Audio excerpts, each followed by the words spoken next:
Hello बच्चों, कैसे हैं आप सब।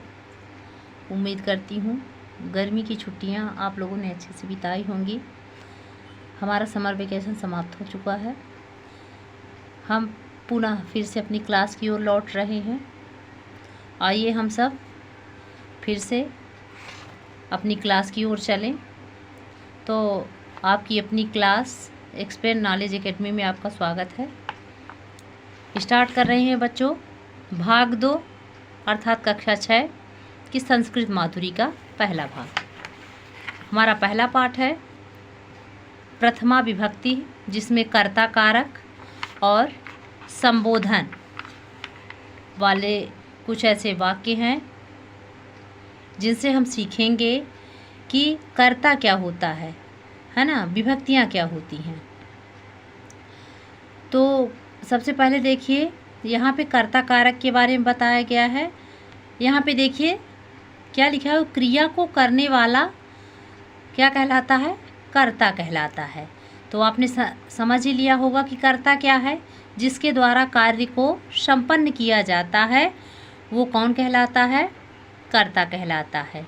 ठीक है ना। कर्ता में भी प्रथमा विभक्ति होती है, जो हमारा संबोधन होता है उसमें भी प्रथमा विभक्ति का प्रयोग होता है। तो आज इस पाठ के माध्यम से बच्चों हम तीनों वचन पढ़ेंगे और कर्ता और संबोधन के बारे में जानेंगे। ठीक है। तो विभक्तियाँ आप सामान्यतः मान लीजिए कि विभक्तियाँ कितनी होती हैं। तो विभक्तियाँ 7 होती हैं, प्रथमा, द्वितीया, तृतीया, चतुर्थी, पंचमी, षष्ठी और सप्तमी। ठीक है ना। संबोधन का यहाँ जिक्र नहीं है। क्यों नहीं है? क्योंकि हम संबोधन को नहीं गिनते हैं। इसलिए नहीं गिनते क्योंकि संबोधन में भी प्रथमा विभक्ति का प्रयोग होता है और कर्ता में भी प्रथमा विभक्ति का प्रयोग होता है।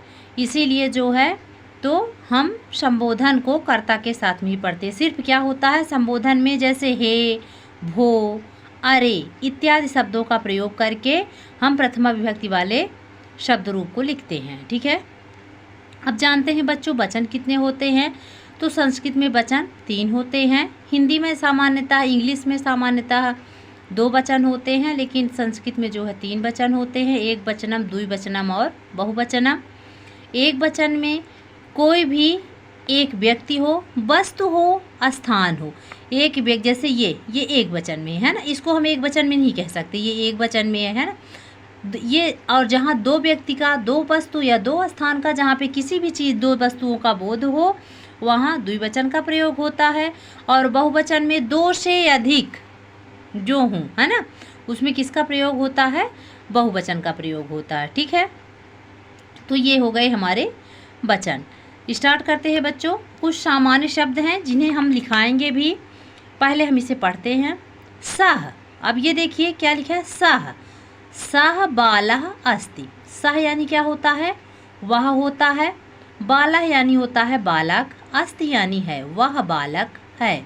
यदि यहीं पे मान लीजिए किसी बालिका के बारे में बताया गया होता तो सा के स्थान, सह के स्थान पर क्या हो जाता बच्चों, सा हो जाता, कुछ इस तरह से। ठीक है। सा बाला है तो बाला अस्ति, है ना, सा बाला अस्ति हो जाता। लेकिन यहाँ पे क्या है, एक बालक है, इसलिए क्या कह रहा है, सह बाला अस्ति, वह बालक है। ये एक वचन में है पूरा। फिर देखिए ये जितने सारे यहाँ पे आपको सेंटेंस दिख रहे हैं, ये सब किस में है, एक वचन में है। ठीक।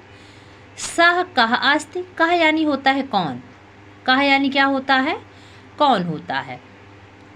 सह कह अस्ति, वह कौन है। बालः अस्ति, बालक है। सह पठति, वह पढ़ता है। पठ, पठति में कौन सी धातु है, पठ धातु है।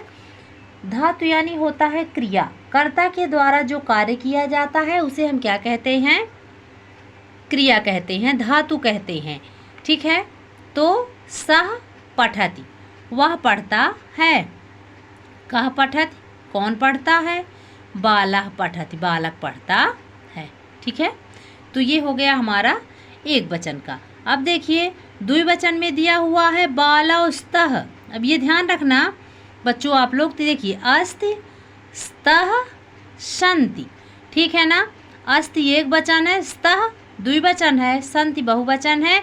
इसका अर्थ है इसका अर्थ हैं दो के लिए और इसका अर्थ हैं बहुवचन के लिए। ठीक है, तो यहाँ अस्ति जहाँ होगा वहाँ एक वचन का प्रयोग होगा, उसके साथ जो वाक्य, उसके साथ जो शब्द लगे होंगे वो एक वचन वाले होंगे। जहाँ स्तः होगा वहाँ पे जो कर्ता होगा या उससे संबंधित जो शब्द होंगे वो द्विवचन के होंगे, और जहाँ संति है तो उससे संबंधित जितने सारे शब्द होंगे वो क्या होंगे, बहुवचन के होंगे। ठीक है, तो देखिए बालः, बालौ, बाला, इस तरह से हम इसके भक्ता यहाँ पे लिखा है, लेकिन इसको हम बनाएं तो बालः, बालौ, बाला, ये एक वचन, द्विवचन, बहुवचन, अस्ति, स्तः, सन्ति। ठीक है, बालौ अस्तः, दो बालक हैं, तौ का अस्तः, तौ कौ अस्तः, तौ यानी वे दोनों, सह यानी वह, तौ यानी वे दोनों, ते यानी वे सभी। ठीक है, तौ कौ अस्तः, वे दोनों कौन है, तौ बालौ अस्तः, वे दोनों बालक है, तौ खादतः, खादति, खादतः, खादन्ति। ठीक है ना, यदि एक वचन में होता तो खादति होता, द्विवचन में चला गया तो खादता है, और यदि बहुवचन में चला जाता तो क्या हो जाता, क्या हो जाता, खादन्ति हो जाता। ठीक है ना, तो तौ खादता, वे दोनों खाते हैं। फिर देखिए भक्ताः सन्ति, वे सभी कौन हैं, भक्त हैं, ते के सन्ति, वे सभी कौन हैं, कह, कौ, के, यहाँ पे देखिए कह यानी कौन एक वचन, कौ यानी कौन दो द्विवचन, के यानी कौन सभी बहुवचन, ते के सन्ति, वे सभी कौन हैं, ते भक्ताः सन्ति, वे सभी भक्त हैं, ते नमन्ति, वे सभी नमस्कार करते हैं, के नमन्ति, कौन नमस्कार करते हैं, भक्ताः नमन्ति, वे सभी भक्त क्या कर रहे हैं, नमस्कार करते हैं। तो ये हो गया बच्चों, हमने आपको वचन के बारे में बताया, विभक्तियों के बारे में बताया इस पाठ के माध्यम से। यहाँ चित्र के माध्यम से थोड़ा सा हम समझते हैं। यहाँ पे देखिए एक वचन में ती, द्विवचन में तः, बहुवचन में अंति लगा हुआ है। छात्रा लिखति, छात्रा लिखती है, बालिके हस्तः, दो बालिका हंसती हैं, कन्याः क्रीडन्ति, वे सभी कन्याएं खेलती हैं। अब ये बता दें बच्चों, यहाँ पे देखिए विसर्ग चिन्ह आप लोग समझते होंगे, और यदि आप नहीं समझते हैं तो मैं आपको बताना चाहती हूँ कि ये जो चिन्ह लगा हुआ है, ये जो बिंदी है, ये विसर्ग चिन्ह है। इसका प्रयोग किसके लिए किया जाता है, तो इसका प्रयोग पुल्लिंगवाची शब्द एक वचन और बहुवचन में, और स्त्रीलिंगवाची शब्द बहुवचन के लिए इसका प्रयोग किया जाता है। ठीक है ना, और इसका उच्चारण ह के रूप में निकलता है। जैसे बाल है तो बालः, बालक है तो बालकः, बालिका है तो बालिकाः, बहुवचन के लिए। ठीक है, तो ये हमारा विसर्ग चिन्ह है। ठीक, जिसका प्रयोग पुल्लिंगवाची एक वचन और बहुवचन वाले शब्दों में किया जाता है, और स्त्रीलिंगवाची में बहुवचन के लिए किया जाता है। नपुंसक लिंग में इसका प्रयोग नहीं होता है। ठीक है ना, तो लिंग भी कितने होते हैं, तो लिंग 3 होते हैं, पुल्लिंग, स्त्रीलिंग और नपुंसक लिंग। पुल्लिंग में पुरुष जाति का बोध होता है, स्त्रीलिंग में स्त्री जाति का बोध होता है, और नपुंसक लिंग में कुछ निर्जीव चीज़ें हो गई, कुछ ऐसे कीड़े मकोड़े हो गए जिनके लिंग के बारे में हमें सही जानकारी नहीं होती है ना, तो वो सारी चीज़ें किस में चली जाती हैं, नपुंसक लिंग में। तो ये हो गया हमारा बच्चों प्रथमा पाठ, जिसमें प्रथमा विभक्ति और कर्ता कारक, संबोधनम इत्यादि के बारे में हमने पढ़ा।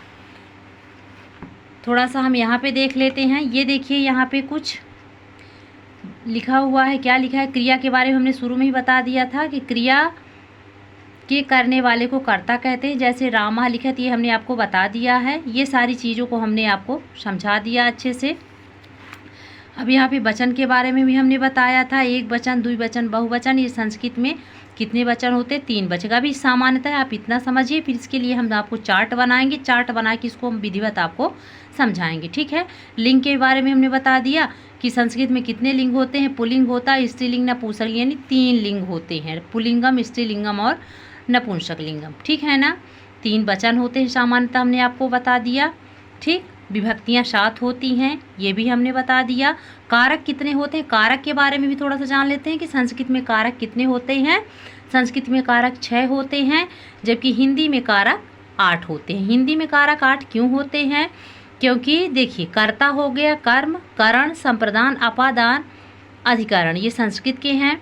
हिंदी में होते हैं जिसमें एक संबंध होता है और संबोधन, इन दोनों को मिला करके हिंदी में 8 कारक होते हैं और संस्कृत में केवल 6 होते हैं, क्योंकि उसमें संबंध और संबोधन को जो है कारक की श्रेणी में नहीं रखा गया है। ठीक है ना।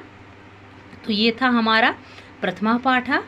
नेक्स्ट है हमारा इसी से पाठ से संबंधित संबोधन प्रथमा विभक्ति, है ना। संबोधन का प्रयोग कैसे किया जाता है, यहाँ वाक्य भी निर्माण कुछ किया गया है। तो ये सारी चीज़ों को हम नेक्स्ट वीडियो में पढ़ेंगे। धन्यवाद।